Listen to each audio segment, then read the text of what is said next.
Good evening. I'm Davis Farmer. I'm a member of the Board of Directors of the World Affairs Council, and I'm pleased to welcome you here tonight. Just a brief word about the World Affairs Council. We are a not-for-profit and non-affiliated organization, so we take no political positions and no political stance on any topic. We are, as I said, a membership-driven organization. We are delighted to have several members here tonight and hope that some of you at home are members as well. But if anyone is listening to this presentation who is not yet a member, we would encourage you to join. The World Affairs Council is very active. Our programming, in my opinion, is terrific. I'm the chairman of the programming committee. And we're a bargain, so please consider joining. Our speaker tonight is Elmira Bayrasli. Elmira is an author, a diplomat, an educator, a journalist, and an advocate. Her interests are as wide-ranging as her skills. She served in the Clinton administration under Madeleine Albright in the United Nations and served under Richard Holbrooke at the State Department, which included stints in Bosnia. In 2006, she returned to her home in New York. She's a co-founder of Foreign Policy Interrupted, an organization that advocates for a broader role for women experts on foreign policy matters. She is now the director of Bard College's Globalization and International Affairs program. She's a regular contributor to numerous journals and publications, including the Wall Street Journal, New York Times, and Forbes, as well as being the author of the book From the Other Side of the World, Extraordinary Entrepreneurs, Unlikely Places. She holds degrees from Columbia and NYU. Elmira is also a frequent speaker at numerous forums on a wide range of topics, because frankly she's a very engaging speaker and she has a lot to say. Please join me in welcoming tonight's speaker, Elmira Bayrasli.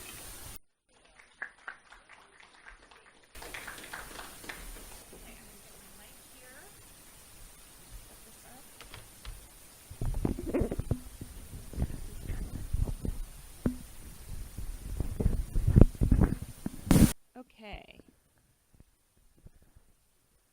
Great. So when I got this invitation, which I thank the World Affairs Council of New Hampshire for, Davis and I talked about what would I speak about. And as I think he pointed out, I have a number of interests and experiences. And so I said, I can talk about anything ranging from obviously women in foreign policy to Turkey, which is a country that I follow very closely, to a topic or entrepreneurship, because I wrote a book about global entrepreneurs that came out in 2015, but also a topic that I have more recently really dived into as a result of my book, which is foreign policy and the internet.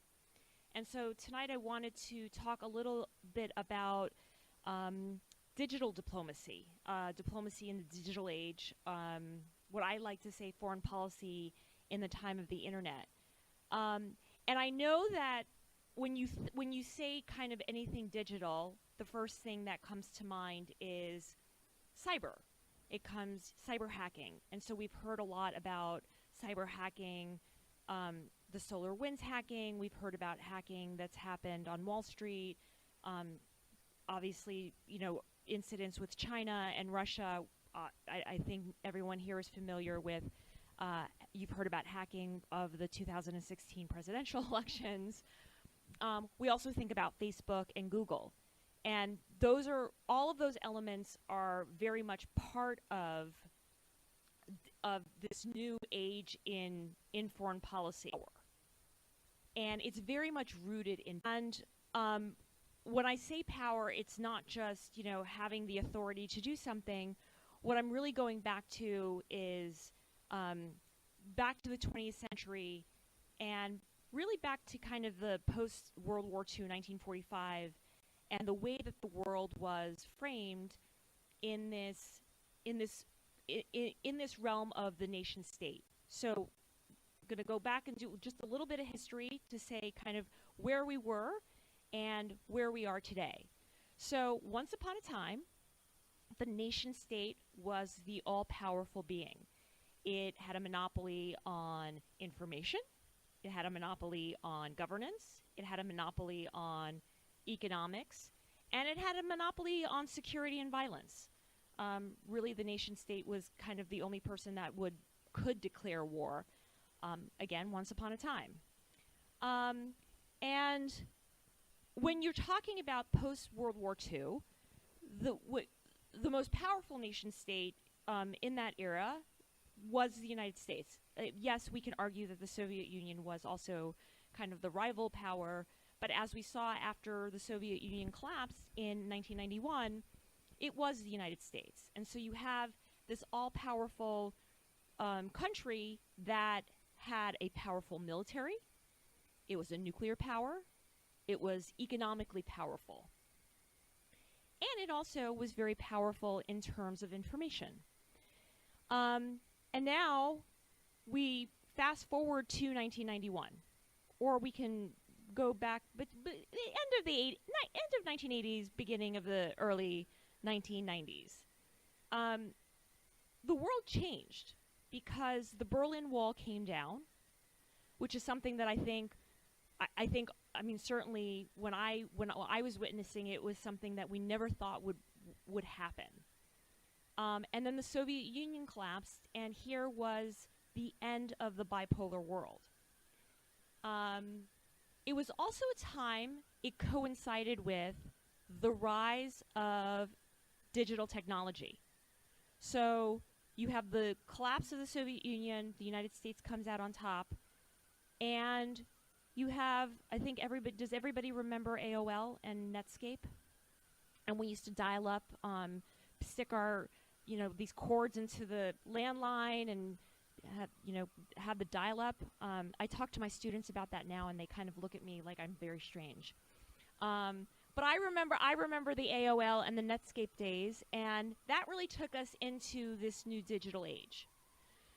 So what changed in this digital age? Obviously, now we had access to computers and technology, but the thing that really transformed was how we interacted with one another. So technology, information or communication technology wasn't something that was new. Obviously, when the telephone was invented, that changed a lot of things, because then we could call, I could call Davis, who is in New Hampshire, from Brooklyn, New York. We could communicate across long distances. The radio, obviously, that was also an informational communication technology that transformed everyone's life, where we could get news broadcasts, we could tune in to hear the weather and get entertained. And then obviously that went up one level when we had the television. And we would sit, I think it was at 7 o'clock at night, where all the nightly newscasts, so we could watch Walter Cronkite, and then in my era, Dan Rather and Tom Brokaw and Peter Jennings. And when I take a look at this new age of diplomacy and foreign policy in the time of the internet, I really kind of zoom into this point of information and communication, and how we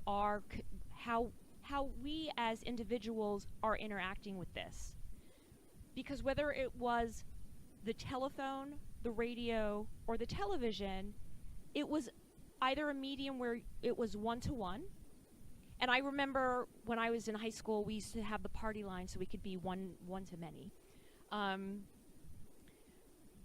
And then with the radio and with television, it was kind of one to many.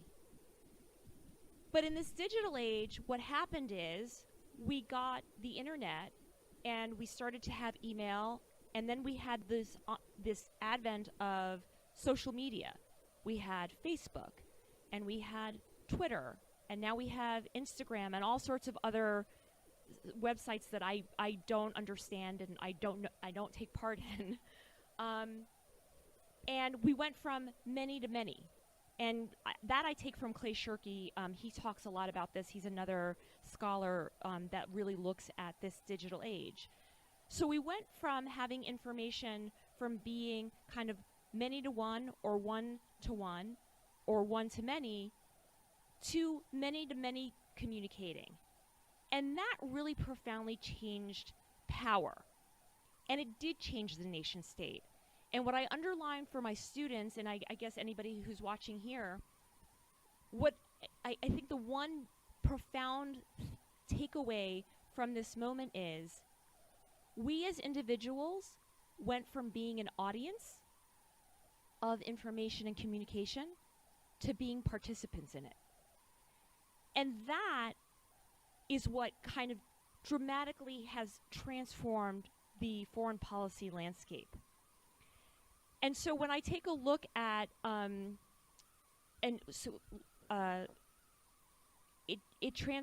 to start, information no longer goes to the White House first.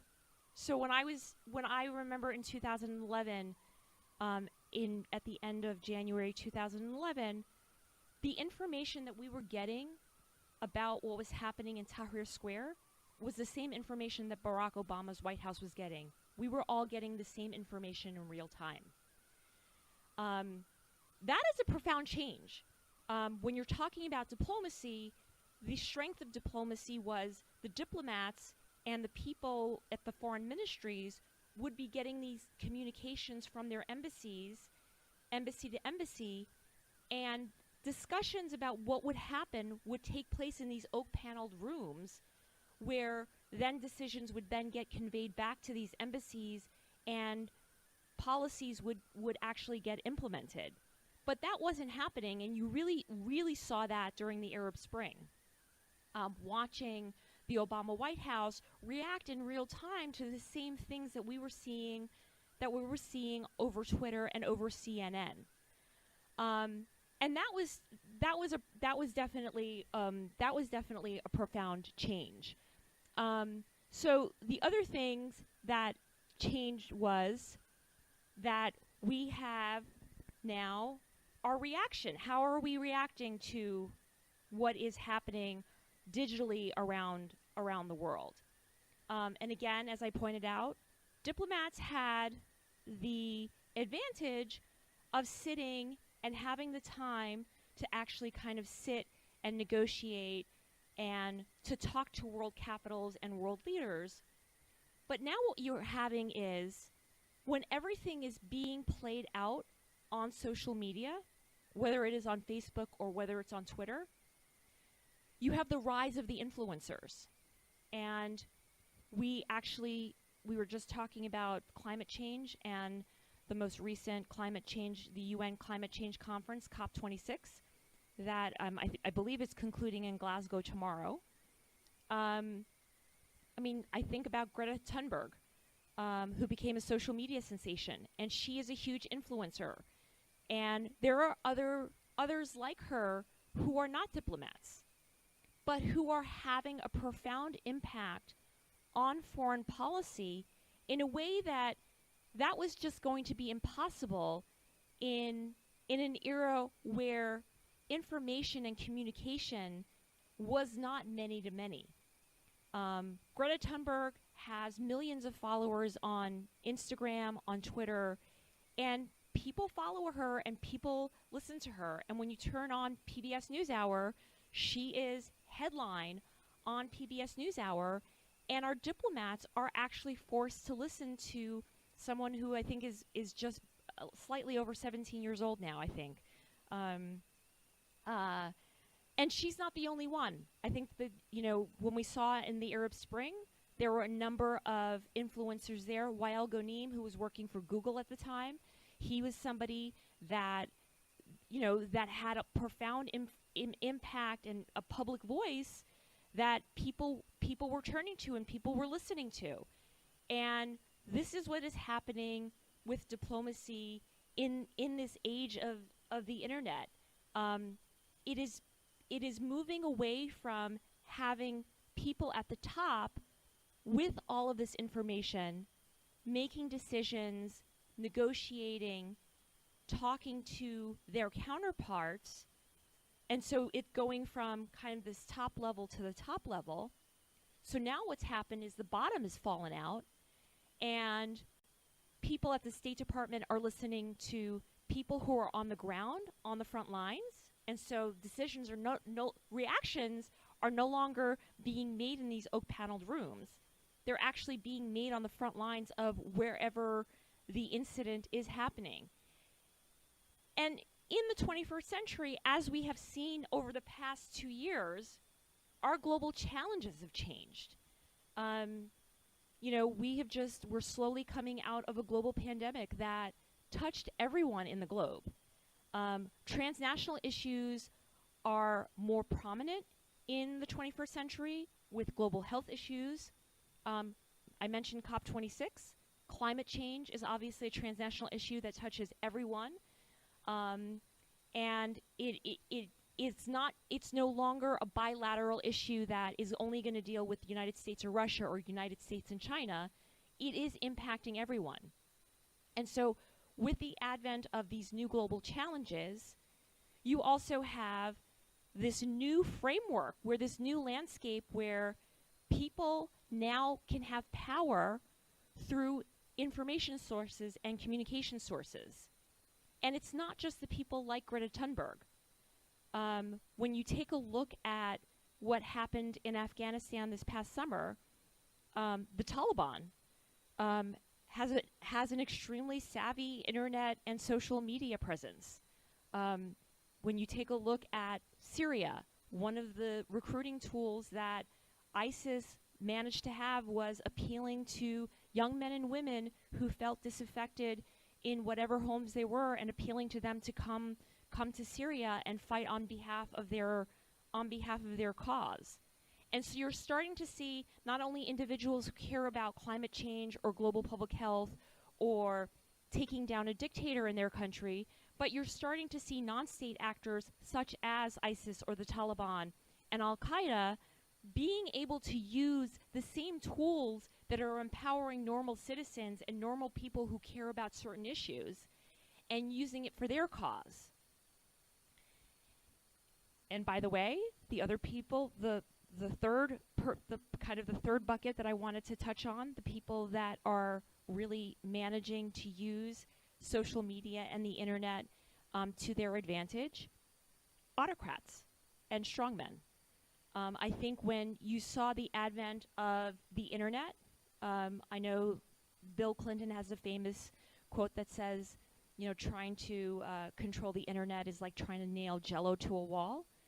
And I think that particularly the White House and people in Washington, D.C., that were eager to see a change in China or to see democracy really take hold in a lot of parts of the world where we are seeing a lot of challenges. They thought, here is a tool that's going to provide more communication, it's going to provide more information to people, and this is going to bring about more democracy. And I think a lot of autocrats in the beginning definitely were threatened by the internet. And that was certainly true when you saw the way that China reacted to the internet. They created the Great Firewall, which blocked certain IPs, it censored certain material, you couldn't search for certain terms, and the Chinese Communist Party created an entire army of people that would go and monitor what people were looking at and what people were doing, and it was clear that they were very afraid of this new thing called the internet. But slowly but surely, as the Chinese Communist Party was watching the likes of Greta Thunberg and Wael Ghonim use the internet to raise their voice, the Chinese Communist Party said, oh, well, we don't have to go and approach the internet as something that can be a punishment or something that we need to be afraid of. Why don't we use it to our advantage in the same way that these activists are using it? And this is exactly what they've done. And China is not the only one. They use the internet for propaganda for their people, to put forward, to put forward kind of their policies and their ideology. And what they also do, and we see this happen a lot in countries like Russia, and we're seeing it now in Belarus, which has opened up its borders to migrants and are encouraging migrants from Africa and the Middle East to go into Europe through Poland, is disinformation. And so now we're starting to see another level of how diplomacy is really being upended.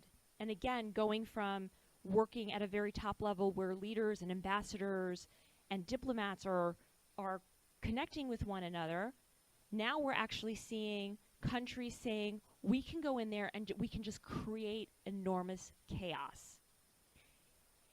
And this is actually another element that has complicated diplomacy, where it has, when I take a look at it, it really has advantaged strong men and autocrats.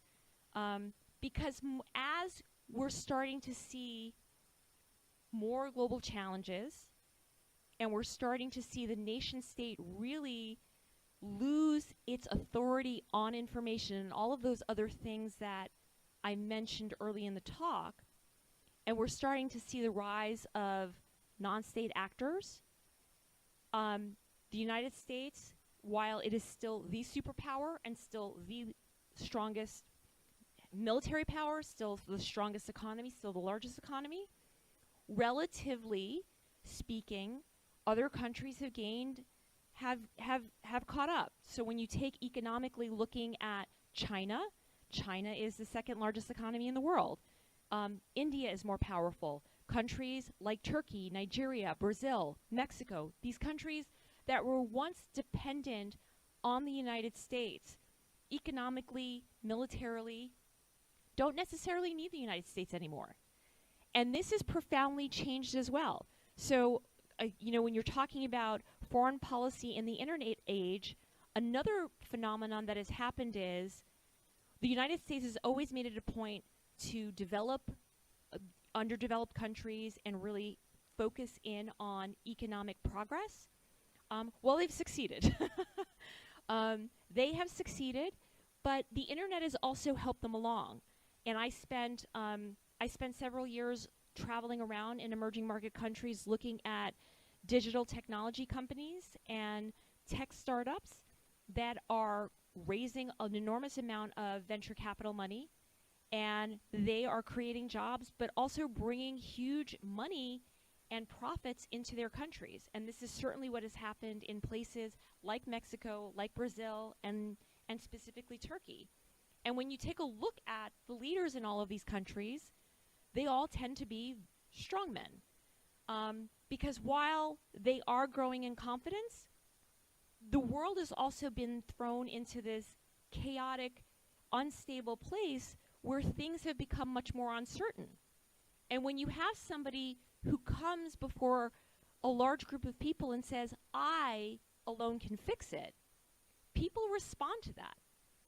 And so we're starting to see kind of as digital technologies have changed the nature of power and spread it around and made all of us go from being an audience to participants, what it's also done is it's also made all of us as individuals trying to seek some sort of stability and some sort of assurance and answer in, at least in our politics, in our governance, and most certainly in our foreign relations. And I think this is a story that goes really beyond the cyber hacking. Cyber hacking is certainly something that is a sub-part of this story, where we're starting to see countries like China engage in cyber espionage. And the way that they're doing it is much different from the way the Russians are doing it. Russia really wants to cause chaos in the West, whether it is in the United States or with NATO countries.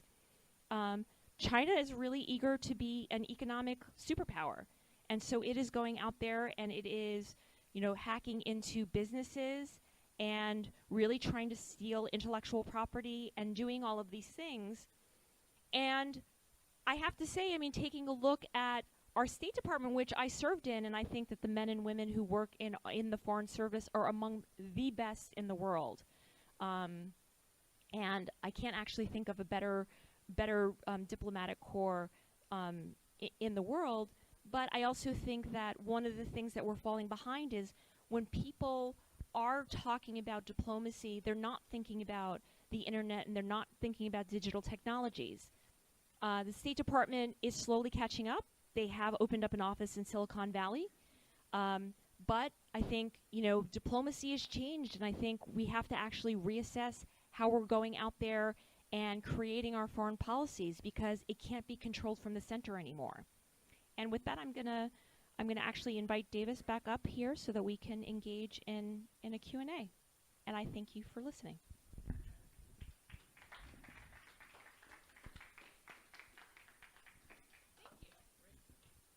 Quick question on technology.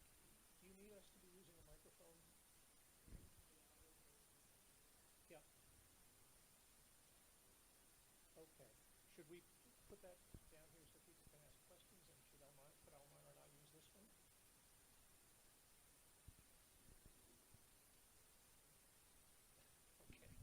Great.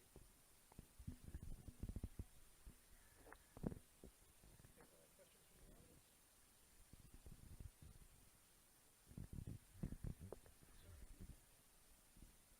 I've tried to follow Steve Bannon and his activities a little bit, and I understand that he was going around the world in a certain period of time, sort of spreading anarchy. In other words, you can destroy your institutions and somebody benefits. That was the opinion I got. So I was wondering if you have any opinion on what he was doing. Well, that's actually, thank you so much for that question. It is interesting. The Republicans have really gone on a global tour, kind of consulting with other far-right populists. So Steve Bannon, I know, has spent a lot of time with Jair Bolsonaro, who is the president of Brazil right now, and his team, but also with Viktor Orban in Hungary. And what's interesting now is that the GOP, at least a certain segment of the GOP, which used to really see, kind of rally around the flag and, really talk about being an American, really seeing its power coming from far-right populists like Bolsonaro, like Orban. And they're starting to see, because another person that Steve Bannon has spent time with is the Five Star Movement in Italy, which is another far-right party in Italy and also in the Netherlands. And what they're starting to see is, rather than actually thinking about representing America, what they're representing is the far-right conservative cause. And aligning with these political parties and seeing their success, they believe is only going to be to their advantage in the United States. And so when we're talking about this profound change in digital diplomacy, we definitely see it in the way that the GOP is behaving.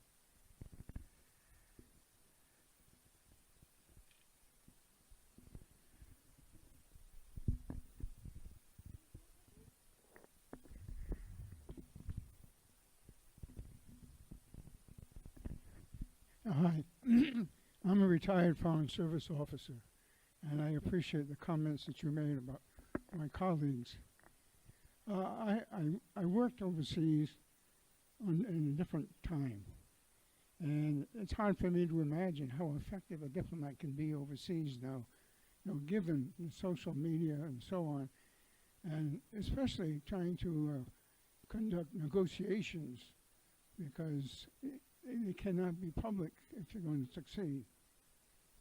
So how do you see the life of a diplomat today being effective?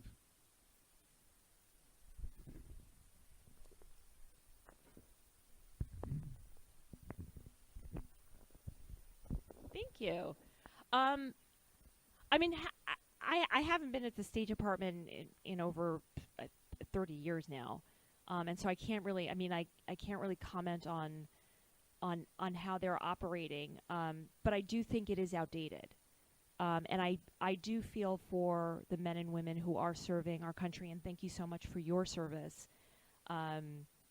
Because it is hard to engage in negotiation, especially when you have things like WikiLeaks, which, somebody hacked into U.S.